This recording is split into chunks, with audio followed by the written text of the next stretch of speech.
Hello and welcome to another bikepacking Q&A video, and again this week we are looking at wheels, specifically 650Bs versus 700Cs. Which is best for bikepacking? Now, the eagle-eyed viewers among you will have seen a video that I did a couple of weeks ago titled 27.5 inch versus 29ers, which is best for bikepacking. Now, this is going to be somewhat similar to that. However, that video was specifically for mountain bike, because those are mountain bike specific wheels. This video is more relevant to those of you who ride road bikes, gravel bikes, or anything in between. Let's start with 700C. And during my time as a bikepacker, I started out as a 700C rider, moved to 650B, and now everybody seems to be moving back to 700C. So I feel like that's the way that the trend is going.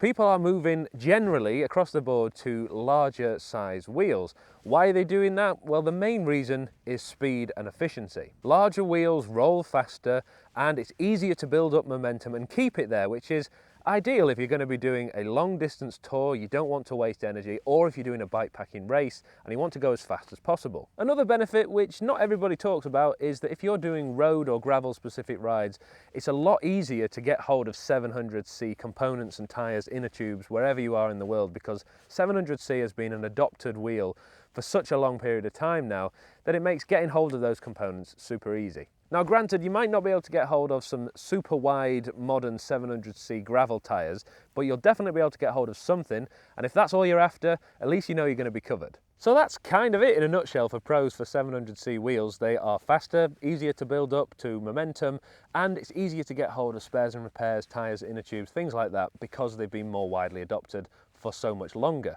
That all sounds ideal. Well, there's a couple of cons I want to explain, especially if you're running a road bike or maybe a slightly older gravel bike, which might make you want to consider going for the other wheel set. So far 700C sounds really good, and they are. For most people, I would say 700C is absolutely more than fine, especially if you've got a new bike, which we'll talk about in just a second. A couple of cons you need to be aware of though is if you are running a slightly older bike like this is a 2019 Cannondale Topstone, I'm still using this, taking it all over the world and I really love it, is that older gravel bikes especially, and road bikes, you'll have limited tyre clearance. Nowadays, most gravel bikes or even road endurance bikes have really big tyre clearance. Back when I started cycling, if you could fit a 28mm tyre on a road bike, you were really lucky. Nowadays, all road bikes allow you to fit that and more. So if you're looking for a fatter tyre, you might not actually need to go and get a smaller wheel for that benefit. Just look at the bike's tyre clearance. You obviously want to leave a little bit there if you are going on some gravel, dirt stuff. You don't want your wheel to get clogged up. You don't want to have a puncture because of that. So just make sure you have a look at the tyre clearance. If there's absolutely loads of space, you could just get away with buying a fatter tyre for the 700C instead of going for a smaller wheel set. If, however, you have a bike like mine, which is a gravel bike but came out about 5 or 6 years ago, just when things started to become a bit more popular in that area, they do tend to have minimal tyre clearance compared to the bikes you have today. And another universally argued point is that 700C wheels are bigger, so therefore they are less agile going around more technical descents or sharp corners, which is probably true, especially if you're doing downhill mountain bike stuff. But if you're bikepacking, you're taking lots of stuff with you, chances are you're not going to be bombing it round corners and going as fast as possible trying to get a PB. You're just going to try and navigate the corners safely with all the stuff that you've got. So yes, that is true, but I would say it's probably not a relevant con for bikepacking. And again, another minor con for bikepacking is that 700C wheels do tend to be slightly heavier because there's more material involved, but it is negligible, and the fact you're carrying loads of stuff isn't going to make a big difference at all. Let's look at the 650Bs then. What is the main benefit of running these over 700Cs? Well, for bikepacking and for gravel riding, road riding, it's pretty simple. It's the tyre clearance. I've touched on it already with the 700Cs, but by running smaller wheels, the tyre basically is lowered somewhat into the seat stays, into the fork, and you'll find that if you look at most bikes, they get wider, they're tapered. So by doing that, you bring the wheel out a little bit from those narrow pinch points, and therefore you can fit fatter tyres. On this Genesis Fugio, I'm running 2.1 inch tyres, which are basically mountain bike tyres. And as a result, it's very comfortable. It also means that if I'm tackling rough stuff or very loose surfaces, I've got that grip which I wouldn't have had if I was running skinnier tyres on a 700C wheel. Similarly, if you are using fatter tyres like this, you can run them at a lower pressure without as much risk of having a pinch flat if you're using tubes. The main benefit of that is if you're going somewhere where it's really muddy, really sandy, really snowy, you can still get that sort of grip that you need, and it is more comfortable. It gives you that extra little bit of cushion. Another couple of minor pros of running smaller wheels we've touched on before is it makes it slightly more agile, a slightly more responsive feel, probably not that relevant for bike packing.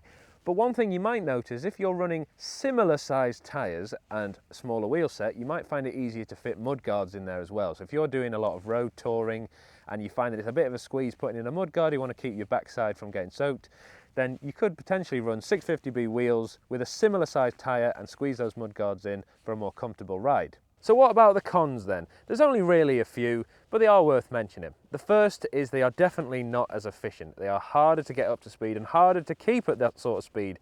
So if you're planning on doing mostly road stuff, you might find it a little bit tougher running those smaller wheels than if you're going for the 700Cs. Similarly, with rolling resistance, if you are running a fatter tyre at a lower pressure, especially with knobbly bits on like this one, then it is going to be harder to keep that momentum going versus if you were running a 700C tyre at a higher pressure. Having said that though, for years I've been using just 650Bs on my Cannondale Topstone, the one I just showed you in the video. I've only recently swapped them out because I've knackered the wheel after many years of use. So I've put on some 700Cs and it is definitely faster on the road, but when I was running the 650B wheels, I really didn't notice. I used Panaracer Gravel Kings, which were slick tyres, and I used those on the North Coast 500. I used them when I went to Morocco. I used them when I went to California. So I've used it on all kinds of different terrain. And I honestly can't say that I noticed it. Because I was carrying so much stuff, that slight difference in the amount of effort needed to build it up to speed just wasn't something that I noticed. And if you're going somewhere where the roads are really poor, like the Highlands of Scotland sometimes, then actually those fatter tyres could be a game changer so you don't have any punctures. And finally, the main drawback of running 650B wheels is that it is harder to find tyres, inner tube, spares and repairs for these sort of wheels because they are going out of fashion a little bit. Most modern bikes run bigger wheels but have more tyre clearance, so the need for these sort of wheels is diminishing somewhat, so getting hold of those spares and repairs might be an issue. But that's kind of it for cons. Personally, I actually really like 650B wheels. Similarly with mountain biking, I tend to run a smaller wheel and a fatter tyre. I just find that works better for bike packing and I can kind of live with the minor inconveniences I get from using those wheels. And the fact that I've already got them means there's no point me going out and buying a brand new set. So which wheel size is best for bike packing? If you've been watching this channel for a while, you'll probably know what I'm going to say at this point. It really doesn't matter. Just use the ones that you've got. However, if you are going out and looking to buy a brand new wheel set, you might want to consider looking at a different size. If you've got an older gravel bike or a road bike and you want to fit fatter tyres, you might want to look at some 650Bs. If you've got a more modern bike, you might not need that. You can already fit fatter tyres on yours. Then just go for the 700C. It has a lot of benefits. The fact that you can pretty much get spares and repairs anywhere and get hold of fatter and fatter tyres these days, meaning you can get pretty much everything you need without some of the drawbacks of the 27.5 650Bs, then just go for that. Ultimately, any wheel size will do. Just find one that works for you and then stick with it. Thank you so much for watching, and I'll see you in the next one.